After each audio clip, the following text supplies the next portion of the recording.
misconduct. A further 92 complaints about officers' actions have been upheld, or there is a case to answer for misconduct. In total, more than 100 findings of a case to answer for misconduct or gross misconduct, yet not a single officer will face a disciplinary panel. No one will be held to account. The findings of the report may vindicate the bereaved families and survivors who have fought for decades to expose the truth, but it delivers no justice. Instead, it exposes a system that has allowed officers to simply walk away, retiring without scrutiny, sanction or consequence for failing to meet the standards the public has every right to expect. Yes, the law has now changed so that this loophole cannot be used in future, but for those affected by this case, that is no consolation. They are left with yet another bitter injustice. The truth finally acknowledged, but accountability denied. The report today comes 36 years after the disaster. 36 years since the Taylor inquiry correctly concluded that the cause of the disaster was the failure of police control. 13 years since the Hillsborough Independent Panel exposed the police cover-up by altering statements. 13 years since the IOPC started its work.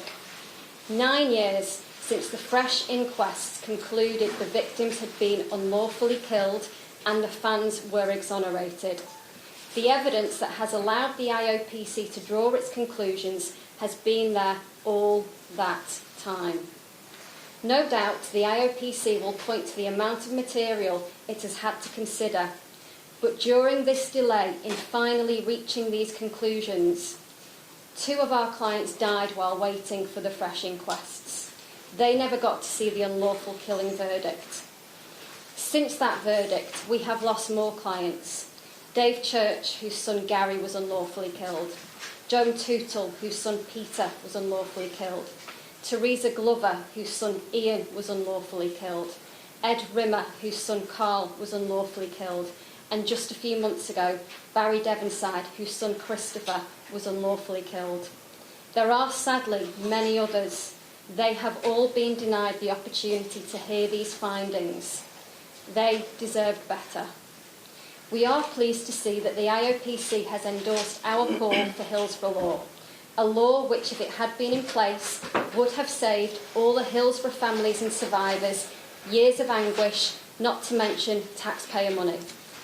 We now call on the government to fully uphold its promise that Hillsborough law will extend to IOPC investigations without any caveats.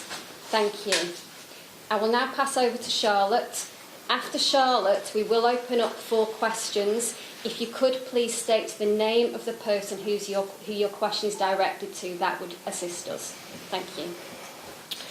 We would like to start by acknowledging the innocent victims, our loved ones, who were unlawfully killed at Hillsborough in 1989 due to the gross negligence manslaughter of multiple senior South Yorkshire Police officers, and acknowledge the bravery of Liverpool supporters who, despite their own injury and trauma, assisted to save lives, have stood on their truth, have assisted families and all investigations, inquiries, inquests and reports at every opportunity.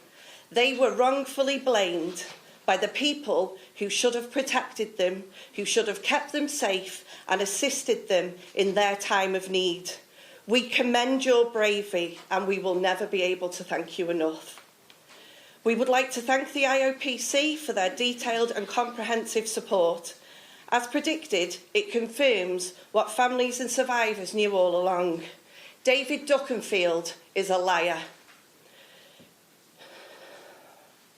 His first thought, whilst he stood over Liverpool fans, watching them fight for their lives, was to blame them and protect himself. Despite multiple opportunities over the course of 25 years, up until he gave evidence at the fresh inquests, he chose to remain silent and watch as we fought for justice, truth and accountability. We made it clear following the inquest, and we reiterate again today, that we do not accept his apology. We welcome the conclusion in relation to the 12 senior officers and 1 police constable that their actions or lack of them amounts to a case to answer for gross misconduct. While some conclusions are disappointing, we respect the process was investigated and accept the element of closure. Many remind us that Hillsborough was 36 years ago, but nobody is more acutely aware of that than those who lost loved ones and those who survived. For all these years, we have longed for full disclosure, and we thought that we'd got that when the Hillsborough Independent Panel released their report. So I'm sure you can imagine the utter disgust that despite fresh inquests and appeals by Operation Resolve, Assistant Chief Constable Jones did not hand over all of his personal policing documents and only did so when he learnt of this investigation. We were also shocked to learn that the IOPC discovered over 130 more South Yorkshire statements that in fact had been amended, bringing that total to over 300. From missing documents and videotapes to highly respected, high-ranking, experienced officers who could not recall, we will never truly know the full extent of South Yorkshire Police Force's deception, but there is no hiding, there is no destroying, and there is no way to cover up that they failed their duties and then they sought to blame the victims. We also want to acknowledge that the statement was made by South Yorkshire Police Federation this morning, who rather than acknowledge their failings that were exposed right from the Taylor report, they have chosen to double down and highlight that some of their officers are now very elderly, while our loved ones didn't get to live to have that privilege. We refute their contention that they have not had the right to reply. Our understanding is that anyone named in the report would have either been interviewed or had the opportunity to respond to any criticisms levelled. Shame on every single one of you. We welcome the conclusion that Norman Betterson played a direct role in seeking to brief others that South Yorkshire police officers were not to blame.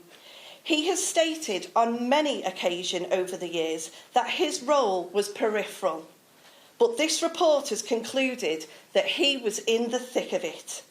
Families knew this from the moment he was appointed as Chief Constable of Merseyside, and despite protests and complaints, they were ignored. The IOPC has concluded that Norman Betterson would be liable for charges of gross misconduct had he have still been a serving officer today. And on that basis, we have emailed the Forfeiture Committee and asked them to remove Norman Betterson's knighthood and his Queen's Policing Medal. We believe that his alleged dishonesty brings both of these honours into disrepute. We cannot regain the time that we have spent trying to prove the failings of those in power, but we did so for the love of our brothers, my father and Margaret's son. We would like to finish by welcoming the IOPC's acknowledgement that a public accountability bill is of huge importance. The IOPC has unequivocally endorsed the Public Accountability Bill, which is going through Parliament as we speak. That is the law that we, the families, have called for, and it would prevent public servants undertaking the sort of cover-up exposed in this report and bring them to justice if they try. We also argue that this report gives further justification for the importance of the independent public advocate, Cindy Butts, and call for her resources to be expanded and strengthened to ensure that should members of the public ever find themselves in the position that we were, where an organisation seeks to protect itself, she can protect them effectively and thoroughly. God bless the 97. May they rest in peace.